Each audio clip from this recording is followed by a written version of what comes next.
Hello, मेरा नाम है शिखा और आज हम लोग बात कर रहे हैं जिस टॉपिक पे, उसका नाम है milk and milk products. Actually last video में मैंने आपको बताया था कि CUET पीसी में इस बार ज़्यादातर जिस टॉपिक से क्वेश्चन आए हैं, पहले हम उन टॉपिक्स को डिस्कस करेंगे। पहले उन टॉपिक्स को पूरा अच्छे से कवर कर लेंगे, लेकिन शॉर्ट में, ज़्यादा लेंदी नहीं, बिल्कुल पॉइंट टू पॉइंट जो रहेगा हम वही पढ़ेंगे।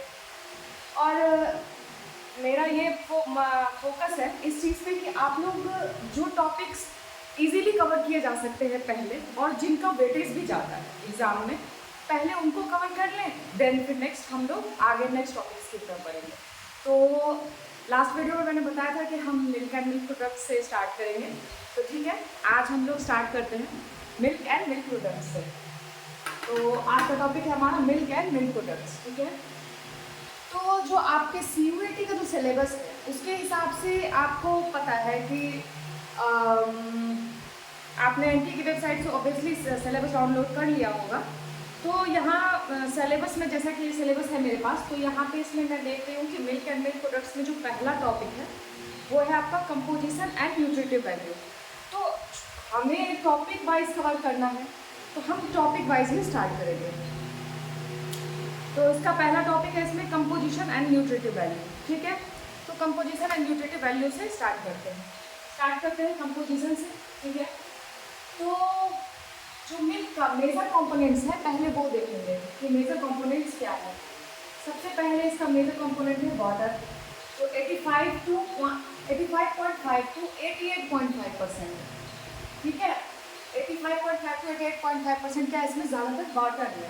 Then fat 3 to 6%, protein 3 to 4%, lactose, ash और मिनरल मैटर, ये आपका क्या हो गया, मेजर कंपोनेंट्स हो गए मिल्क के, ठीक है। अब आते हैं माइनर कंपोनेंट्स की तरफ। जो माइनर कॉन्स्टिट्यूएंट्स हैं मिल्क के वो क्या है, फॉस्फोलिपिड्स, एस्टेरॉल्स, विटामिन्स, एंजाइम्स, पिगमेंट्स, ये सारे आपके क्या है, माइनर कॉन्स्टिट्यूएंट्स है मिल्क के, ठीक है। अब आते हैं हम एक पॉइंट की तरफ जो ये इंपॉर्टेंट पॉइंट है। Milk is a complex food which contains more than 100 components, okay, more than 100 components. Most of these components are suspended in water and thus milk is a colloidal solution and is opaque, okay, ये point clear है। Milk colloidal solution क्यों है, ठीक है। अब आते हैं milk के मेन प्रोटीन्स के बारे में। जो मिल्क के मेन प्रोटीन्स हैं वो कौन कौन से हैं, केजीन और लैक्टोज। केजीन जो है ये 87% of the total proteins present in a phosphoprotein, okay. 87% तो इसमें क्या हो गया, मिल्क में आपका केजीन ही प्रेजेंट है। Accounts 87% of the total proteins present in a phosphoprotein, ठीक है। ये आपका लैक्टोज है, इसके बारे में हम आगे पढ़ेंगे। अब हम आते हैं milk fat contains some volatile fatty acids. Milk fat contains some volatile fatty acids, caproic and butyric acid. ये कैप्रियोल और ब्यूटारिक का फॉर्म होता है जब बटर की डेंसिटी होती है, ठीक है, उसका ऑक्सीडेशन होता है। तो जब लिपिड ऑक्सीडेशन के बाद क्या बनता है, ये फ्लेवर रिलीज होता है, वो क्या है, कैप्रियोल और ब्यूटारिक, ठीक है। यहाँ क्लियर हो गया सबको। देन लैक्टोज आते हैं। लैक्टोज क्या है, ये बेसिकली मिल्क शुगर है, ठीक है, प्रेजेंट इन मिल्क सीरम। ये कहाँ प्रेजेंट होता है, मिल्क सीरम में प्रेजेंट होता है, ठीक है। यहाँ तक सबको क्लियर हो गया।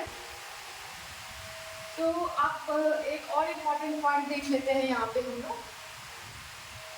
Most of the phosphorus is suspended in the form of calcium phosphate but a little combined with KZP।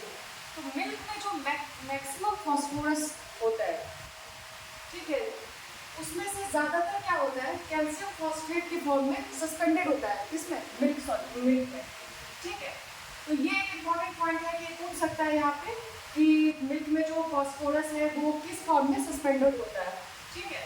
तो इसका आंसर यह है यहाँ कैल्शियम फॉस्फेट दे देंगे। इस तरह के क्वेश्चन भी आते हैं, ठीक है। लास्ट ईयर के आप क्वेश्चन को अगर देखेंगे, उसको अच्छे से गो थ्रू करेंगे तो आपको पता चल जाएगा कि इस तरह के क्वेश्चंस जो है ये बीच से उठा के पूछते हैं।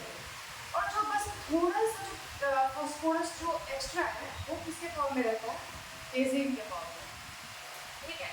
अब आते हैं कि मिल्क में कार्बोहाइड्रेट कौन कौन से प्रेजेंट होते हैं, ठीक है। तो मिल्क में जो मेजर कार्बोहाइड्रेट प्रेजेंट होता है, मेजर कार्बोहाइड्रेट वो है आपका क्या, लैक्टोज, जिसको हम लोग मिल्क शुगर भी बोलते हैं। ये आपका मेजर कार्बोहाइड्रेट है मिल्क में, ठीक है।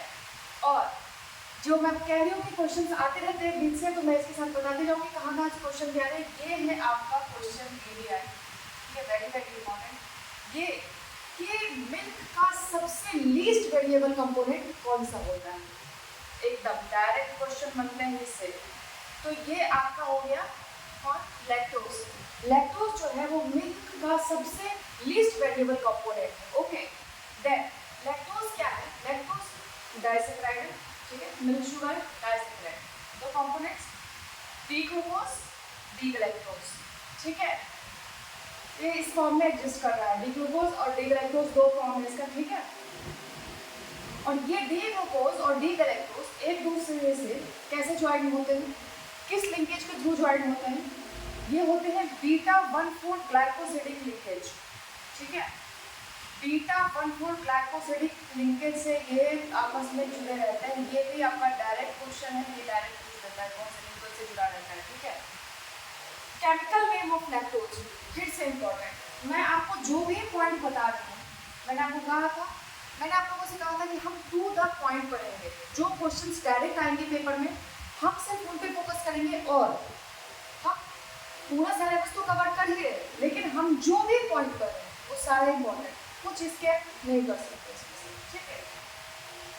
अब आते हैं chemical name of lactose, 4,0 beta D galactopyranosyl D glucopyranose, okay. Important ये भी क्वेश्चन आपको, ये भी आता है आपको, ये पॉइंट भी आता है, ठीक है। अब आते हैं कि लैक्टोज, ये एक इंपॉर्टेंट पॉइंट है, ये lactose helps to establish a mildly acidic reaction in the intestine, ठीक है।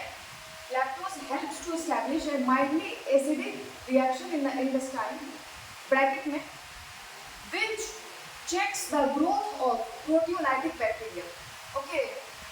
लैक्टोज क्या करता है, इंटेस्टाइन में प्रोटियोलाइटिक बैक्टीरिया की ग्रोथ को भी चेक करता है, ठीक है।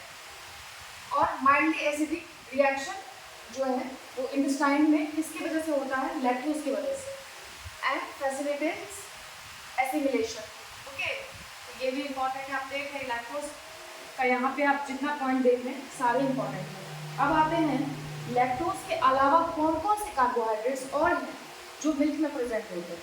लैक्टोज तो मेजर है ही, अब माइनर जो है, माइनर कार्बोहाइड्रेट्स जो कि फ्री फॉर्म में प्रेजेंट होते हैं मिल्क में, ठीक है। इसमें आएगा amino acids, sugar phosphates, neutral and acidic oligosaccharides and nucleotide sugar. ये क्या है, आपके माइनर कार्बोहाइड्रेट्स है जो मिल्क में क्या होते हैं, फ्री फॉर्म में प्रेजेंट होते हैं, ठीक है। मेजर आपका हो गया लैक्टोज, माइनर ये सारे, ठीक है। यहाँ तक क्लियर हो गया सबको।